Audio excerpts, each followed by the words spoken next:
Hello and welcome to Real Musicians Don't Starve. Today I have an incredible guest with us.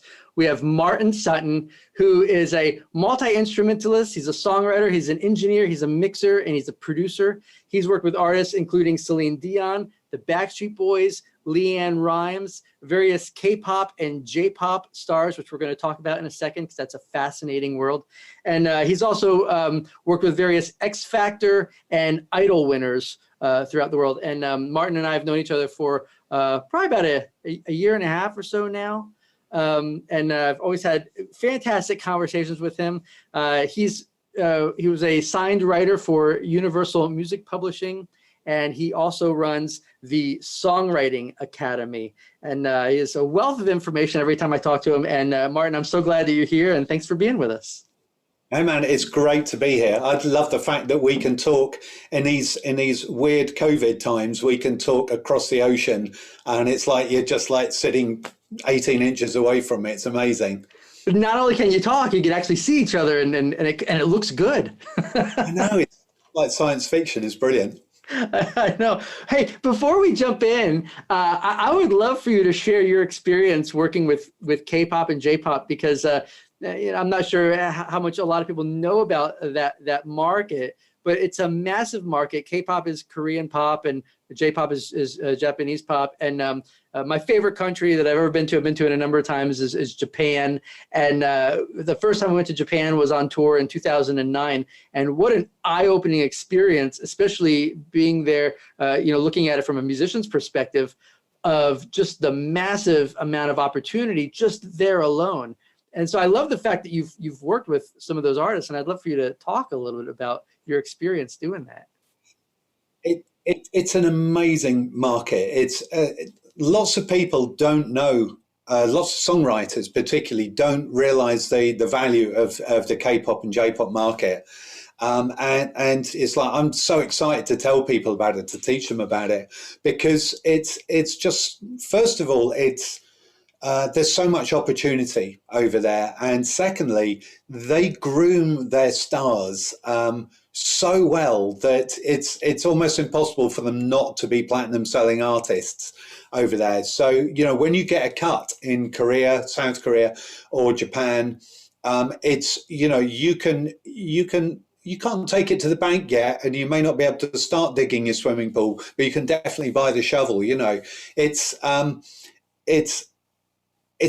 And the other thing that's really interesting about it is that I think people think, oh, I've got to be able to write in the foreign language, or it's a specific type of thing. It's got an Asian feel to it. They're just looking for really, really great pop songs in quite a few different sort of genres within pop, and great records. If you're the producer as well, and I'm like you, I produce also. If you get the production right on the track, then they just say, great, we love the song, and we're going to buy the parts off you to make the record. So you can immediately make some money from the actual parts that you've produced. So it's a brilliant marketplace, and so much opportunity over there. It's brilliant. Love it. Not only that, but also just as someone I've been able to perform in Japan and even China, never Korea yet. But the fans over there it's rabid fans. The passion that they have for music is insane. It's like nothing that I've ever experienced here in America. It's only been over in those countries where it's just so passionate. They are super fans, and they actually call them super fans because they're so avid and loyal to the artists that once you get successful artists there, first of all, there's a ton of physical product that's sold there. It's not just download Spotify. It's physical CDs, DVDs, you name it, and the merchandise is insane as well. So, the super fan will buy the CD single, okay? They'll buy the CD album. They'll buy the live DVD of that album tour. They'll buy the box set of that artist, the Christmas box set or whatever, the holiday box set of, several DVDs that's got the T-shirt. They'll buy the T-shirt, the mug, you name it. Yeah. They'll spend hundreds of dollars on their favorite artists there. And how many countries can boast that? You know, I know German market sales are pretty good, but, you know, physical sales, but the loyalty like that is, I would say, it's pretty much unparalleled in most countries around the world. Right. Yeah, I love going to like I said, Japan is my favorite country I've ever been to. I've been to a number of countries and traveled pretty extensively, and Japan is still by far, every time I get to go to Japan, I get so excited. I just love it there because I love like there is such a passion for music there. It's really mind blowing. So yeah, speaking of success, you know, before we hit record, we were talking about cool cars and some of our favorite, you know, cars and goals that we have in some, you know, purchases that we want to make down the road and stuff like that. And I know, you know, growing up as a kid who watched MTV, you know, you saw all these musicians who had all these things, and so, you know, you wanted to be successful so you could, you know, have the Lamborghini and all that stuff. And of course, as we get older, that stuff kind of just becomes a little ridiculous.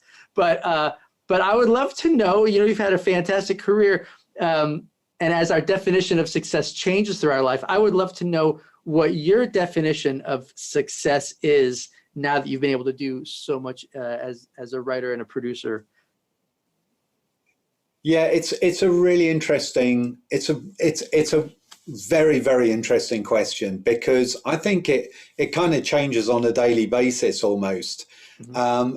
I think everybody has got certain things that they want in their life. Okay. You know, for some people it's a car, and we were talking about cars. I've just managed to get the new Mercedes SUV over here, and I feel great about it. And but I wouldn't say that I'm a flash guy, but it's kind of just like, there are certain things where you just go, I feel like I should treat myself because I've worked so hard for so many years, and why not? And for some people it might be a car, for some people it might be a house, a holiday, you know, it could be those things. Mm-hmm.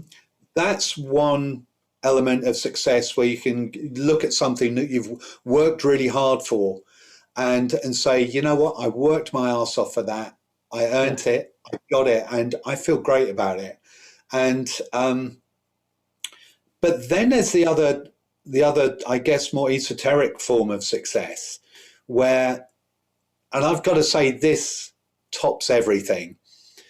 When I sat some years ago, probably about 7 or 8 years ago, I sat in the box, one of the royal boxes at the Albert Hall in London, at the Royal Albert Hall, near the front of the stage, just looking down on the stage, and the stage was dark, and it was a gig by a group called Mike and the Mechanics. Oh yeah. And Mike and the Mechanics is headed by a guy called Mike Rutherford, who was in Genesis, who I listened to as a kid. Years later, I got introduced to Mike. We ended up working together, and I'd been writing with him for his album.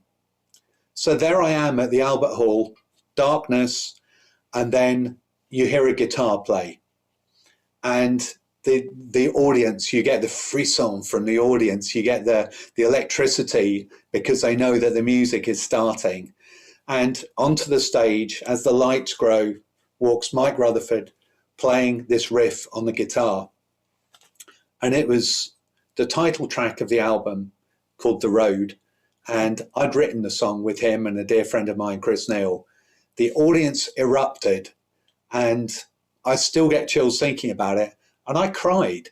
And for me, that feeling, I always call those moments the highs you can't buy. Yeah. Because you can't go to a website and say, I want to buy this experience for someone on this day, you know, for their birthday. You earn that experience, but it's a beautiful rarity, and that for me is the definition of success. Yeah, the definition of success for me is when I wrote a song for Leanne Rimes called Everybody's Someone, and shortly after it was released, I thought, I'll just see what people are saying about it online. And I ended up at a forum it was a Dove Cosmetics. It was a forum for self-esteem on there. And a woman had written on there, I was bullied at school and I felt completely worthless. She said, I've just heard this song, Everybody's Someone, by Leanne Rimes and Brian McFadden. And she says, I realize that I'm a somebody. And, wow. Yeah. I got a lump in my throat and I thought, that's why I write songs. I've just changed. I've improved someone's life. This woman is a complete stranger to me. Somewhere on the planet, this woman feels better about living because of something that I created, because of the words that I wrote, again with Chris Neal, the words that I wrote and the melody that we wrote and the melody that we wrote. I don't think there's many successes that come close to bettering that. Yeah, I've got a nice car too. And I have a grand piano in my living room. I have a studio that I can make music in. But none of those come close to the feeling that you get when you touch someone's life. You create a buzz in an arena at the Royal Albert Hall or at an EDM festival. I've had one of my songs open up an EDM festival to 27,000 people, and I watched all of the people going crazy when this festival started up, and that was my song. I realize now that my goal, I've achieved these moments in my life, and it's all about the moments. The royalties and all of that stuff is like, that's a really nice bonus, but the moments are what it's all about. And now that I teach within the Songwriting Academy as well, and created this, that's what I want people to feel. I want them to know what that feels like. And you would have had similar moments as well, where you think, I'm always going to remember this moment for the rest of my life. Oh, yeah. And that's what I want people to feel, because it's the best free drug that you can possibly ever have in your life. And once you've had it once, you want it more and more and more. And it just makes you work. I think it keeps your motivation up. I've been full-time in the music business for 27 years. And it just keeps you fired up, because you remember those moments and you think, I want another one. Or when you get a platinum disc on your wall, or when I've just found out another one of my records went platinum in Germany like a week ago. So there's going to be another disc coming to me. And those moments where you just think, wow, I've done something that's added to the planet, not taken away from it. Hey, I just want to interrupt for a second. How amazing is what Martin just shared? How incredible is that, to be able to impact other people's lives with your music? That really is the true definition of success. And if that's one of your goals with your music, I want to invite you to a special workshop that I have for you called Real Musicians Don't Starve. And in this workshop, we're going to focus on the 3 keys to your success. You're going to learn an extremely powerful strategy that will allow you to create your own wow factor. And this allows you to attract opportunities to you and your music. And that allows you, of course, then to impact the lives of many people with your music. All right. You can check out this workshop for free at realmusiciansdon'tstarve.com/workshop. Let's hop back into the interview with Martin. I think you nailed it on the head.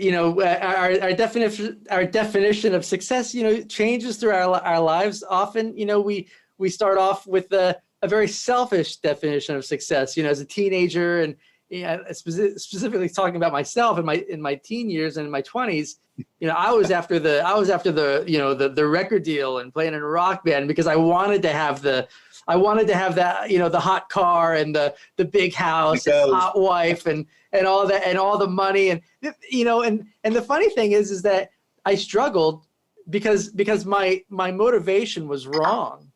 And, I tell people all the time, and I love that you brought up, I love that you segued into the Songwriting Academy, because I was going to do that already when you started talking about making an impact. But I tell people all the time, like, a couple of years ago when I started master music licensing, I did it because a friend encouraged me to do it.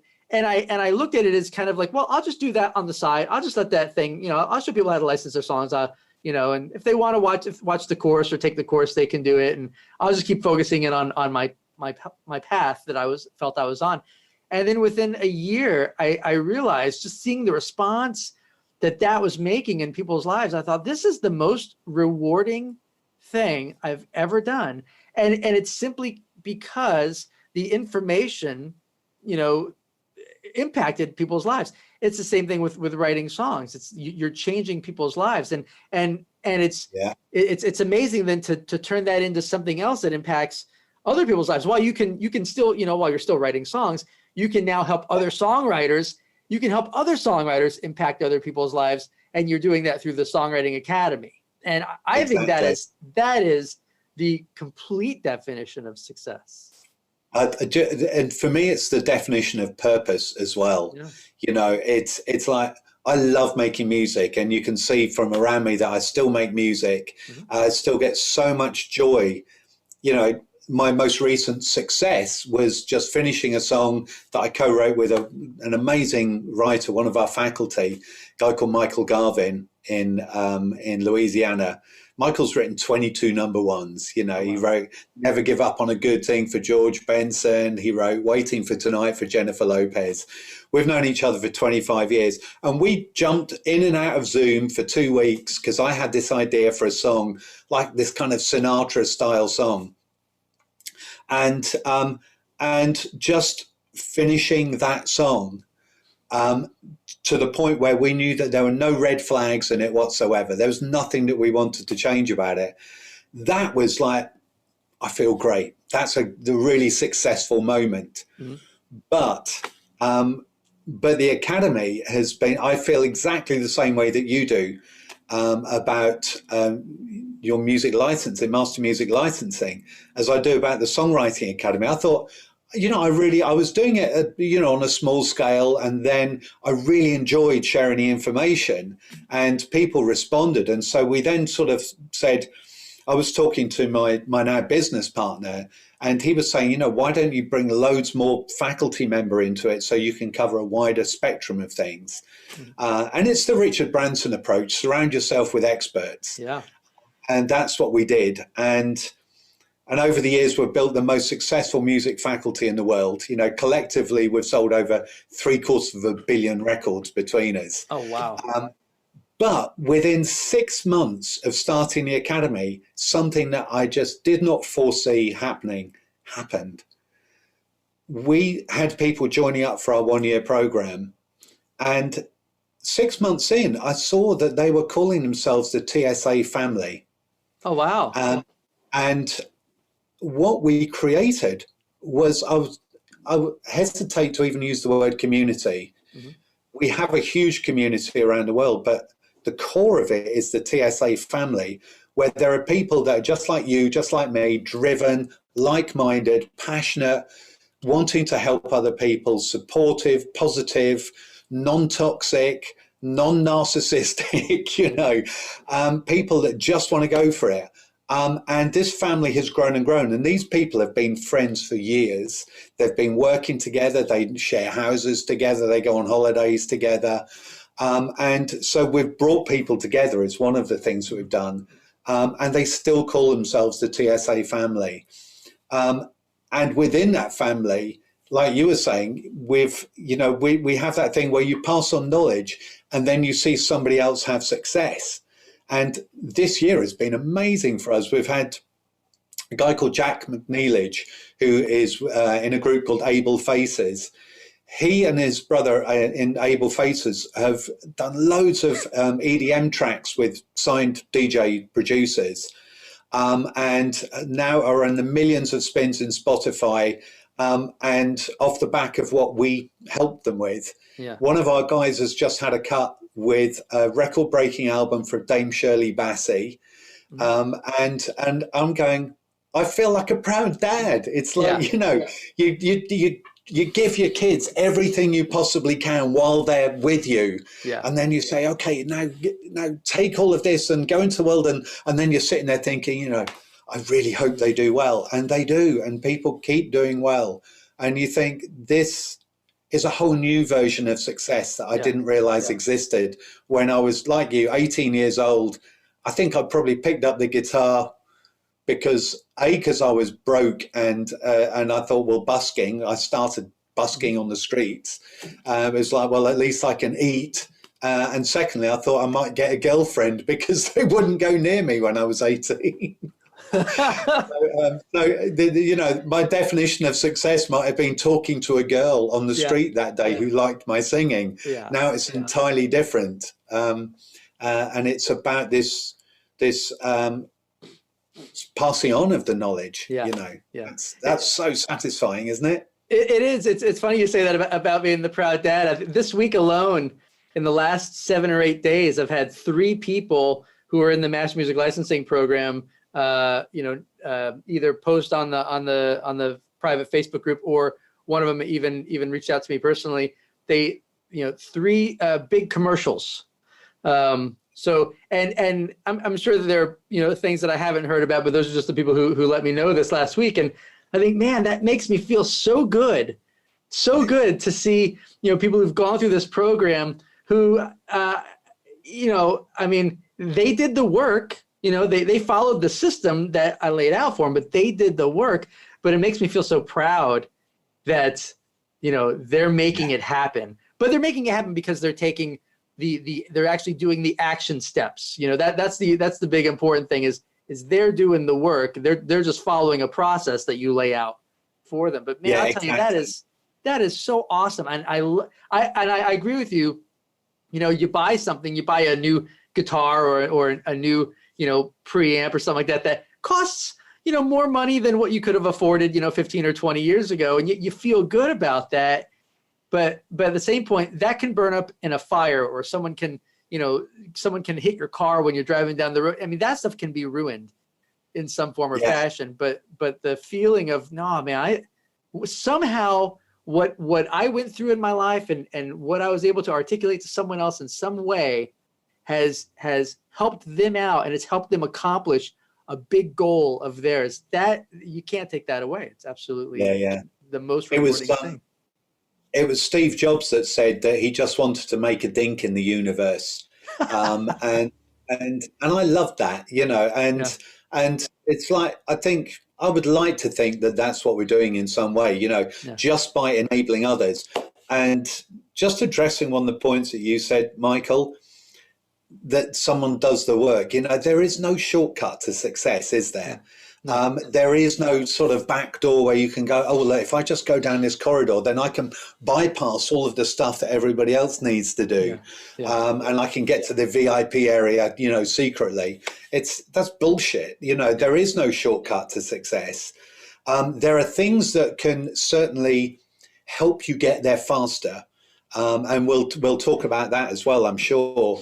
But I think what you said about doing the work, just freaking show up. There are people that you give the opportunity to. You've probably had this as well, that you give the opportunity to, and they just go, nah, it's all nonsense. I'll just keep doing what I've done for years, but without any results as a part of, as a result of it. And they I don't know, it's almost like they're totally resistant to even just trying something new or showing up and doing the work.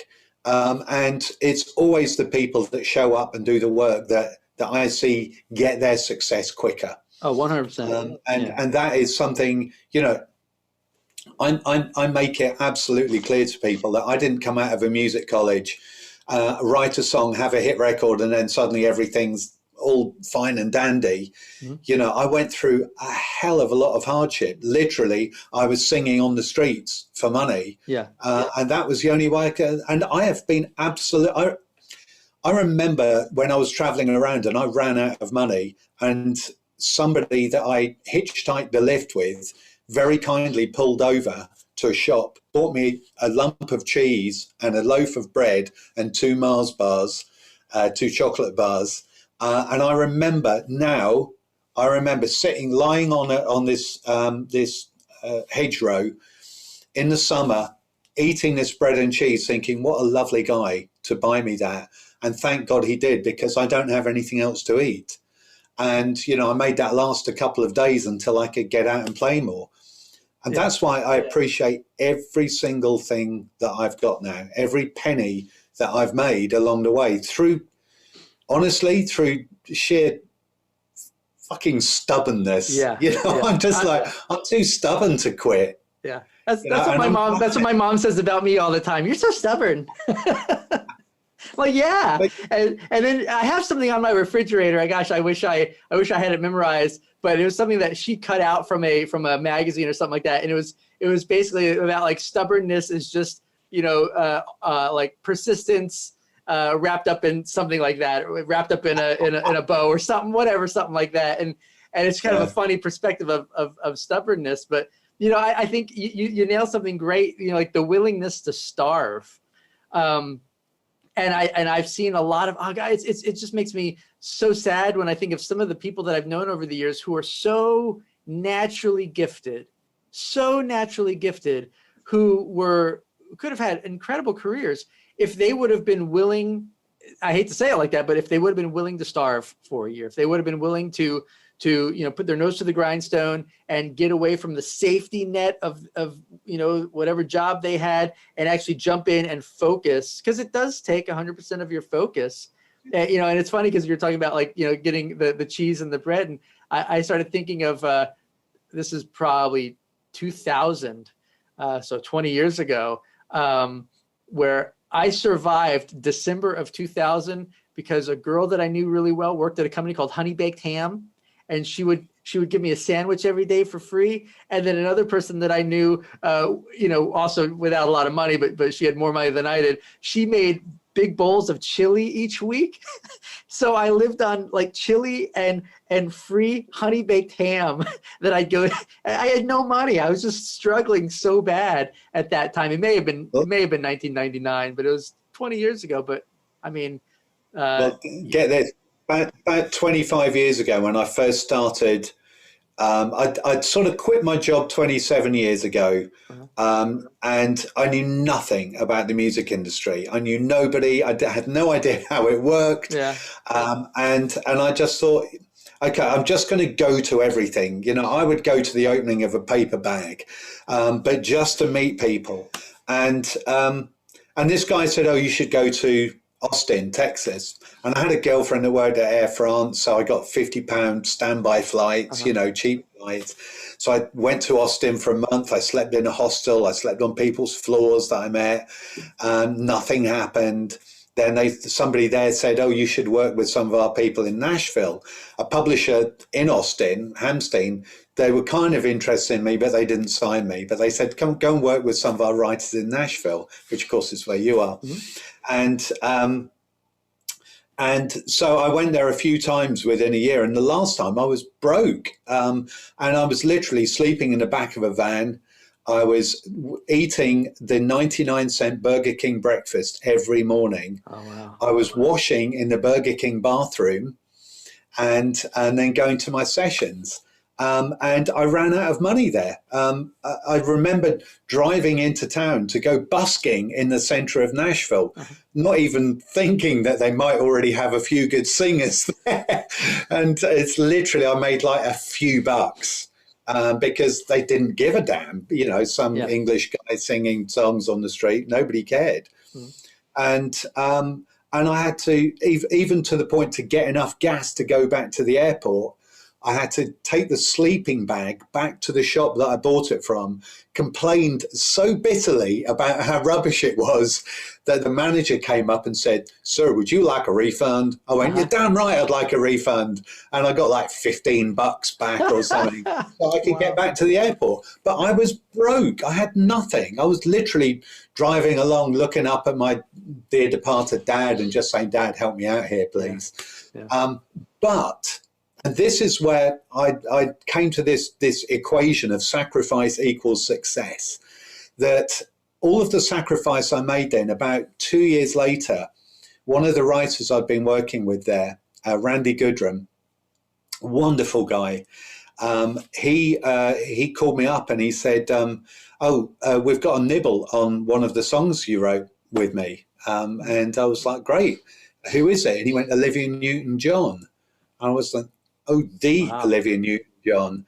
And she cut the song that I wrote in those tough times. Mm-hmm. She cut the song, and that was my first platinum disc. It did 500,000 copies. Yeah. And you know, and then there was some money at the end of it. And it was like, if I hadn't been willing to starve Mm-hmm. then and sacrifice, then that success would not have happened. Sure, I might have got it somewhere else, but that made that. Yeah. And so I've always had that approach to it. It's like, you have to speculate to accumulate. You have to invest in yourself, time and money in yourself. And, you know, I was doing some one-to-one mentoring sessions with my students yesterday. And I said, look, you've got to think about investing in what you do the same way that, look, you've got a child and your child really wanted to have violin lessons. Would you find the money for them to have violin lessons? And they're like, yeah, of course I would. It's like, well, think of your music and your songs in the same way. It's like they're your little music babies that you're making. Yeah. And if you love them enough, if you love what you do enough, then you would starve for your kids. You know, why not have the same kind of mindset for your music?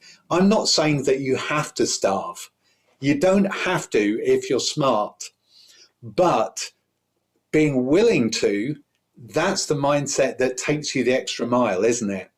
You know, being prepared to just in case it happens.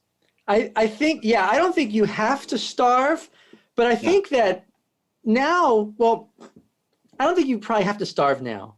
I think, you know, you and I've been in the industry, 20 years, you've been in a little longer than I have, but when we were coming up in it, we didn't have all the options that were available to us to learn our way around the industry. You know, if you wanted to learn something about the music industry, you had to go to a music school. And those were not cheap, by the way. And if you wanted to go to like some type of songwriting event, in 1995, you had to find your way to New York City or Los Angeles or Nashville or London or some music area where you actually had quality songwriters, right, that you could work with, not just like the local people. But now it's funny. I just wish so much of the stuff, even that we do, and it's not a pitch, of course, for what we do, but just as a general statement, I learned so much online through other people, and now we teach other people, and it's so amazing to, like, it took me years to get my licensing world up, but it's amazing to see people come into a licensing program, go through the process that I figured out over those years, and then, like I was saying earlier, land a commercial. Same thing with you. Have people come into the Songwriting Academy, create their family, so to speak, and then those people are all like-minded. They're learning the same thing. They're focused, and of course, they're gonna rise up the ranks. They're gonna fast track their success much faster than what we did, where we were just, well, I guess I gotta go put myself in a music community and figure it out from there. And yeah, exactly. I was on my own. I was guessing my way through it because there was no kind of guidance then. There was no kind of mentorship, and and just someone randomly saying, "Hey, if you do that, it'll be quicker and more effective," and none of that. I'd seriously wish there had been programs that could have taken time off. I say that, but when I was 19, my mum called me up and said, I was too, that's the other weird thing about age too. I was way too arrogant at 19 to do anything like this. There was one guy, my mum called me up when I was about 19, and she said, "Oh, there's a man doing a course on songwriting, a day course on songwriting. I'll pay for a ticket for you if you want to go." And I just went, "Nah, Mum, my songs are fine, thanks." Yeah. It was Ray Davies from the Kinks. Oh my gosh, really? And bizarrely, I met Ray recently, and he wants to get involved with the Songwriting Academy, which is like so cool. That's amazing. But there was nothing like what we do. And again, it's not a pitch.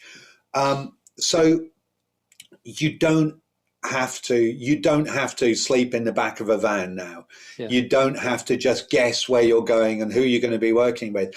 We didn't have the internet. We've got this amazing network now within of musicians and collaborators that we can access and that we can link people together. And that in itself is gold dust. There is so much more opportunity, so much more structure, so much more focus, because of the communication is so much better now. And that's the key thing. But that thing about being around like-minded people, we have a tenet that we sort of operate by, which is we rise by lifting others. Oh yeah. And I so believe in this. Here's the thing, I don't know whether other organizations do this, but we don't let people into our main program without an interview first, because we don't want to let any toxic people in, any people that are going to upset other people. That sometimes we meet people that are super arrogant, think they know everything, and they just upset people, and it's like I exclude them from the academy, because I want this rising tide to lift all the boats, and that for me has been the formula for the success of the students of the academy, the newfound success that we have. Right.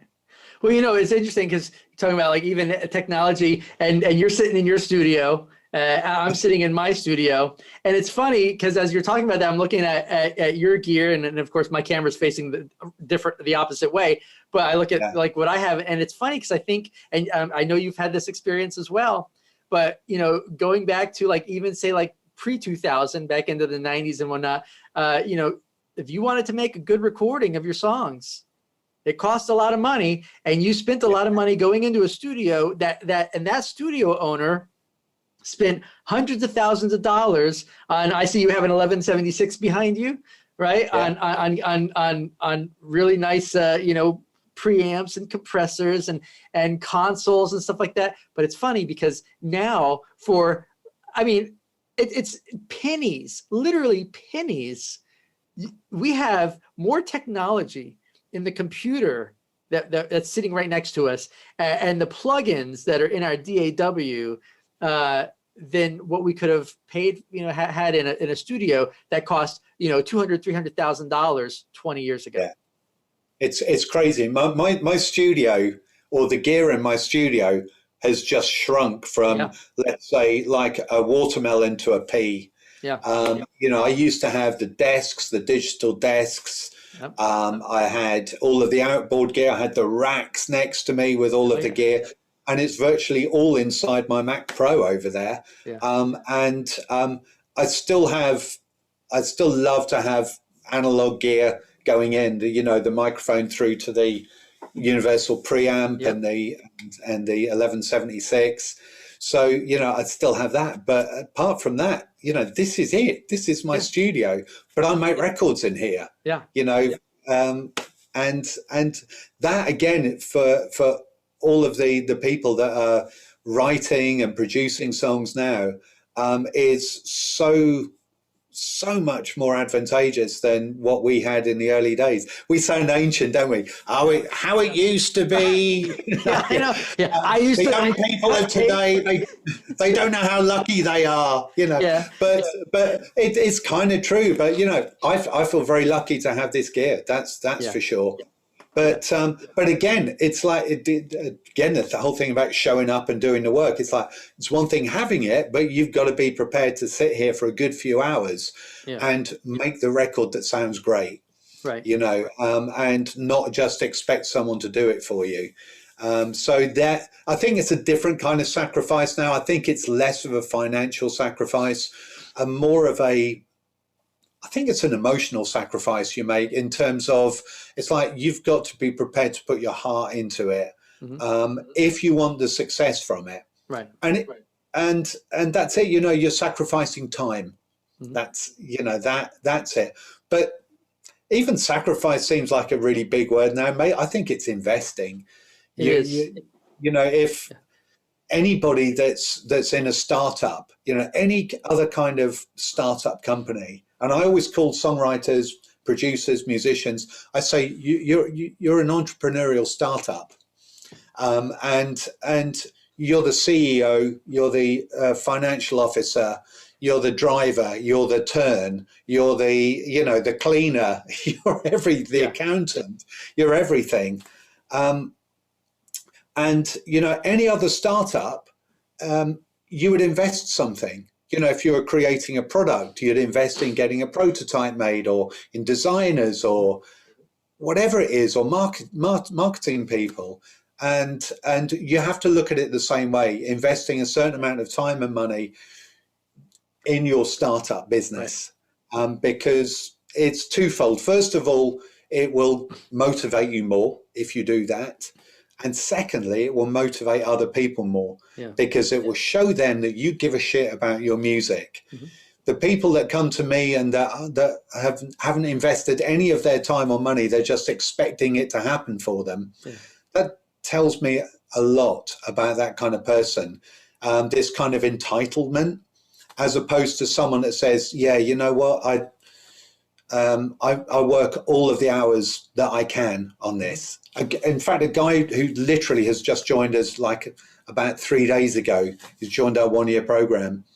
And I was he was trying to get hold of me so he could actually enroll in it, and literally just get his credit card out and enroll in it. And yeah, when we kept crossing paths, because he said, oh, I'm in a vocal booth now, I'm just doing this. And then he came out and said, I'm really sorry, I've got to go into a writing session now at like 8 o'clock at night. And I'm thinking, this guy rocks. Yeah. He wants it so badly. Yeah. And that excites me. I can work with those kind of people that want it. Yeah. The desire and the passion is there. It's like anything. You want to be an Olympic skier? Go out skiing every day. It's not simple. A 9-to-5 job. It's not a 9-to-5 job, for sure. No. I mean, the TV world is probably not that different than your world when you're writing with people, because like in the TV world, I mean, I've literally started a session like 10, 11 o'clock at night because something had to be in the next morning, because it was such a last minute request and they were so desperate for something. I've been at when I was living in Los Angeles, I've been at a composer's house working till like almost 4 a.m. I remember driving home on the 101 at 4 a.m. thinking two things. First off, why are so many people driving on the 404 on the 101 at 4 a.m, right? And then the second thing was, yeah, I know, right? And the second thing was like, man, that was a late session. But it's one of those things where like, yeah, I mean, I can't tell you how many years personally. I mean, I think putting in 12 hours a day into music for a long time that I was doing it, I think that was a good day, because it literally was just nothing but music aside from stopping to eat, but it was music. It was production. And that's ultimately, I love how you talk about that, but I think taking it a step further, that's ultimately how we provide even more value to the people that we work with, so that ultimately they keep coming back to us. Of course. It's the more, the more you give, the more you get. I am a bit of an old hippie. I'm a firm believer in karma, but from a business perspective, if people see you going above and beyond the call of duty to get the job done, to get it done right and well, then of course they're going to come back to you. People can smell laziness a mile away. Oh, yeah. And they can also detect dedication and desire a mile away as well. And it's like, what do you want to show them? If you're working with someone, do you want to show them someone that is so fired up, even decades into the business, so fired up about what they do that they just can't get enough of it? Or do you want to show them someone that's like going to be prepared to do the bare minimum to get by? Years and years ago, someone once said to me, are you going to do the bare minimum to get by, or are you going to do more than enough? Any time that you say, that's good enough, it's not. Yeah. And anytime you say that'll do, it won't. And that is my philosophy on it. It's like, are you going to take it to the nth degree, or are you just going to settle? And if you're going to settle, go do something else. Yeah. But I love that whole thing about like working late. You know, a bad day in the studio is still better than a good day in the office. That's true. That's true. It is very rewarding. It's funny. I have people who will say to me, I was talking to someone the other day, he was texting me, and he's like, are you still writing? And I was like, are you still breathing?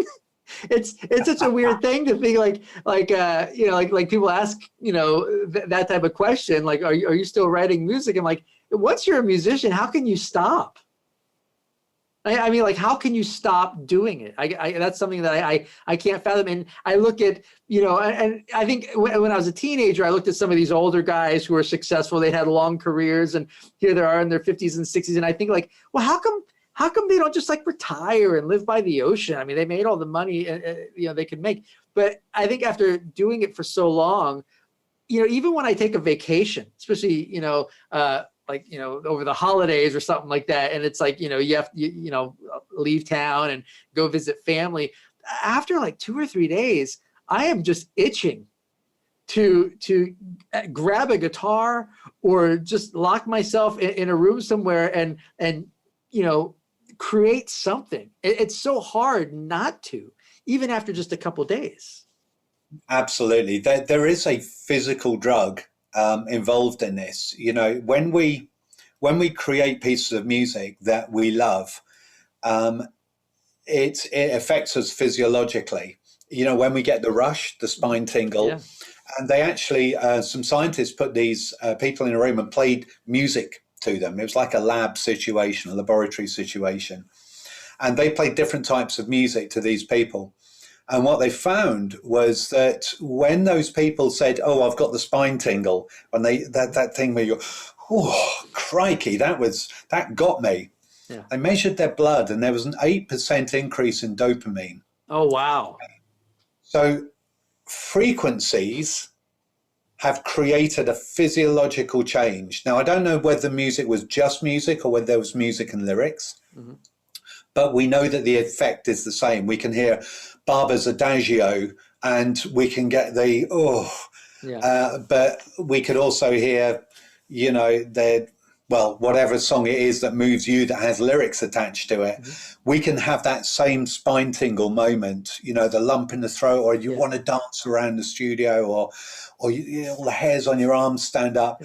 That is a physiological response to something that doesn't actually touch you.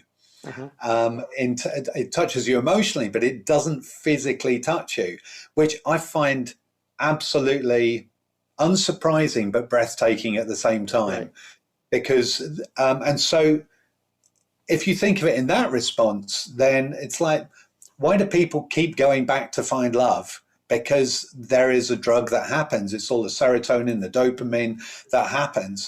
And the oxytocin. But with music, this dopamine rush, the rush, as I call it, that's what we crave, as people crave as listeners. They want to hear the music that does that. And that's what I believe we crave as creators, because when we finally do stumble across that chord or that melody or that lyric that makes us go, quick, record it. That feeling is is just, again, one of those mini highs that you can't buy, but you can damn well dig for it and find it.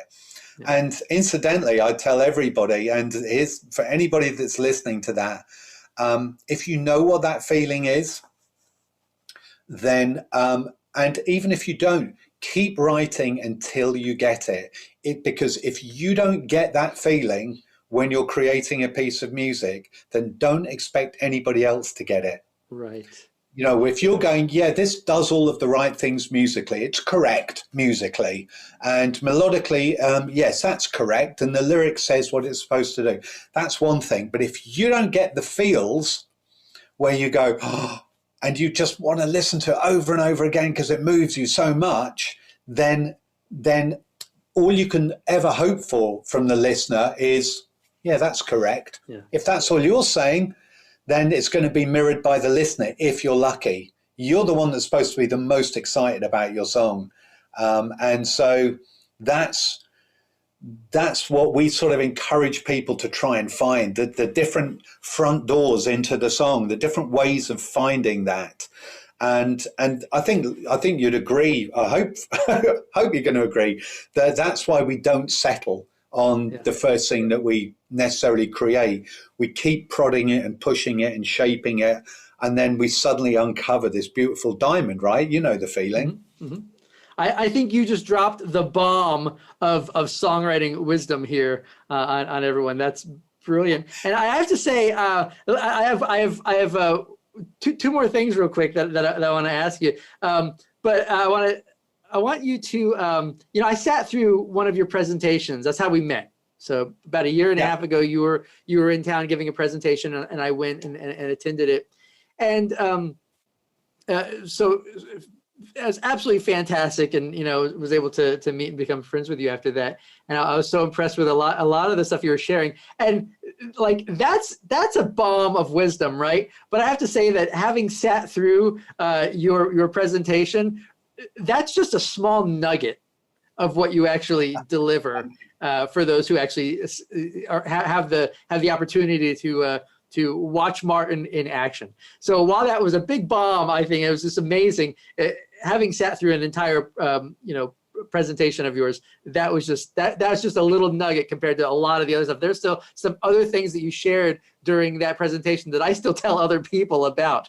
But I want to ask you, and this is one of my favorite questions that I love to ask everyone I talk to, is if you could go back in time and have a conversation with yourself when you're like 20 years old, sit at a diner and have a conversation with yourself. What are the two things that you would advise yourself at 20 years old to do differently throughout your career? Since we spoke about this question, I've actually there's a myriad of things I would tell myself, apart from all of the usual about fall in love more slowly. Yeah. But I think the first thing I would say would be, don't be such an arrogant dick. And because I thought that I knew what it was all about then. Mm-hmm. And, in terms of songwriting, I thought my songs were great. I thought that people were really interested in me. When we write songs, certainly in the early days for me, it was like, I'm going to write about how I feel, and I feel this about that, and I'm in love with her, and we write from a very introspective and selfish place. And nobody gave a shit about my songs because they couldn't buy into them emotionally. Mm-hmm. They meant nothing to them. I was writing songs about sort of like fighting the man, the corporate man. I had no idea who the corporate man was, but I was against him. I think it was anybody that had any money because I had nothing.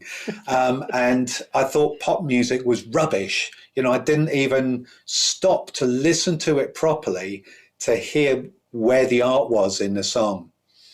And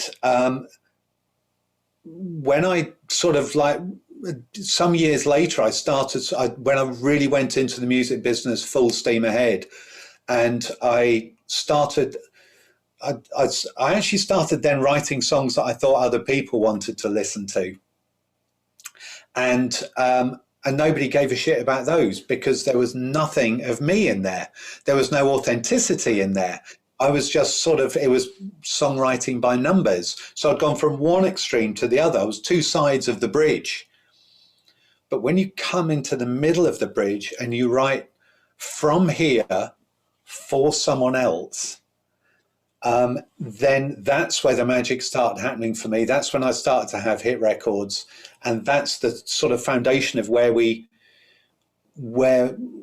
I guess the foundation of our teaching is coming from that authentic place, but allowing people into your song. So if I were to see myself as a 20-year-old guy, it would be like, get out of your own head, man. Just think about what other people want to listen to. Because if it's just art for art's sake, Michael, then, if you're an artist, with brushes and paint, then you paint a painting and you put it under the bed. You don't care. If it's art for art's sake, you don't care if nobody ever sees it. The moment you hang it on the wall of a gallery, whether you admit it or not, you are looking for public approval of it. And if you're looking for public approval of your song, the moment you play it out to someone, even if you don't admit that that's what you're looking for, you are, then you might want to consider what the public might want to hear and how they're going to buy into your feelings. Why? Nobody cares how you feel when you write the song. Nobody cares. They care how they feel when they hear the song. Right. And we're the same. It's like, does it move me? Oh, and then we can go, oh, why does it move me? Oh, right, because he was thinking that. Yeah, we can then go into it. But if it doesn't move us, then we ignore it. So that's one thing that I would tell that young Martin. It's like, get out of your own head and start thinking about other people, how they're going to react to your songs, but still write from here. Right. Absolutely got to be from here. I had that part of it right, but I didn't have the allowing people into my song bit right. Right. The other thing I would say to myself is have faith in what you're doing. And part of that, have faith in what you're doing, is don't quit. Just, we're in this for life. It chose you, it chose me. We didn't sort of go to a careers person and say, okay, so what's available to me? Oh, I think I'll choose songwriter now. It was just like, no matter what we do, it doesn't ever let its hooks away from us. So it's, don't quit. You can do this until the day you die. As long as you stay current with what you're doing, as long as you are smart and you're aware of what's going on around you, and then you can keep writing songs and still having hits until the day you drop. And worst case scenario is you keep your faith, you never quit, and you may not have the hit that you dream of. But you know what? When you shuffle off this mortal coil, you'll say to yourself, that was a life well lived. Yeah. Because I did what I love. And if you do what you love and you do it for the right reasons, that's a pretty good life. And that's a pretty good day of every day of your life. Right. To do that, to do what you love because you love it, not just ticking other people's boxes. Michael, we're here for one spin.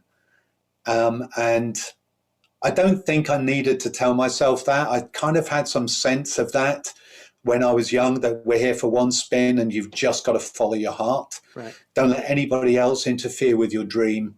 Don't let anybody else toxify it, tell you that you shouldn't do it, that you can't do it, because they have no right to tell you what you can or can't do in your life. That's your choice. And how far you go into it is entirely up to you. But if you feel it, my advice is do it. So have faith. And I've nearly quit twice in the music business. And thankfully, both times there was something that just stopped me opening that exit door. And one of them was about 3 months before I got my first cut. And so just never ever quit. I always used to tell my kids that you've only ever failed if you quit trying. Yep, 100%. And there's loads of adages that I love. You're either winning or you're learning is the other one. And, just keep learning as well. I thought I knew everything and I knew nothing. I thought I was the shit. And in fact, I was just shit. And today, at a much more advanced age. And with 27 years behind me, I now realize that I'm learning something new every time I go into a new session. Every day, if I want to learn something new about music and production, I can. And I'm the opposite of what I was when I was 20 years old. So sorry if that was a long-winded answer. No, again, I'll say there's another. See, I started this and I said every time I talk to you, it's just so much wisdom and knowledge. I love talking to you, and boom, there you go, just another massive bomb being dropped of wisdom. And I want to encourage everyone who's listening to definitely check out Martin, especially if you're a songwriter. Like I said, like my introduction to him was sitting through one of his presentations when he was here in Nashville speaking to songwriters here, and it's just mind-blowing, and hopefully you've had your mind blown too. But Martin, how can people learn more about you and the Songwriting Academy and potentially work with you? What would the path be for them? Well, thanks for asking, and also I've really enjoyed this as well, Michael. It's been fantastic. Love being on it. So yeah, the Songwriting Academy, you can find us very easily online. We're pretty much high top of the organic rankings, but you can go to thesongwritingacademy.co.uk, thesongwritingacademy.co.uk, and that's co.uk at the end. And if you wouldn't mind, maybe you can share a link. I will have a link. Yep. We are a global organisation. Although I'm based in the UK, we're a global organisation. We've got members, students from Alaska all the way to Australia. My goal is to build this global community of songwriters that are all driving forward, in that same tidal wave, that we're all moving forward and say, yeah, we can do this. Absolutely, we can do this. There is no guarantee that we promise people, hey, come with us and you'll have a hit record. That's bollocks. That's nonsense. But what we do guarantee is that we'll give you great tools to work with. You decide what you're going to sculpt out of the stone, but we'll give you the best hammers and chisels that you can find. We do a variety of courses. We do everything from I do sort of one-off webinars. We do a brilliant thing called the 555 Challenge, which happens a few times a year. We do 5-day intensive songwriting boot camps. We do 7-day retreats in Spain, where I rent an entire village, 14 houses, fill it with songwriters, have an honesty bar. What could possibly go wrong? And we write songs. And the cool thing about what we do is that people get to interact with hit songwriters. I mentioned we've got the most successful music faculty in the world, over 750 million records sales between us. And people actually get to interact with and meet these incredible songwriters, producers, record labels, publishers, managers, right across the board, and mindset coaches. We look after the mindset of our students too.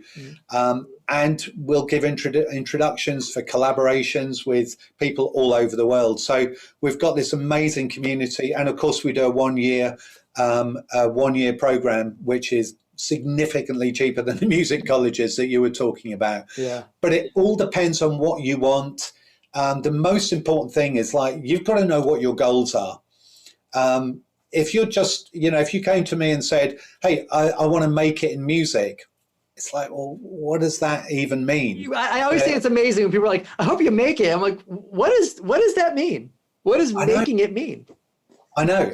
So it's about although it's kind of corporate psychobabble, we talk about SMART goals, where they're specific, measurable, attainable, realistic, and time-driven. And if it's a very bespoke thing that we do. So if we know what you want, and you're over here, and you say, okay, I want this, and you tell us where you want to be, and we find out where you are now, then our goal is to help you draw as straight a line as possible between those 2 points.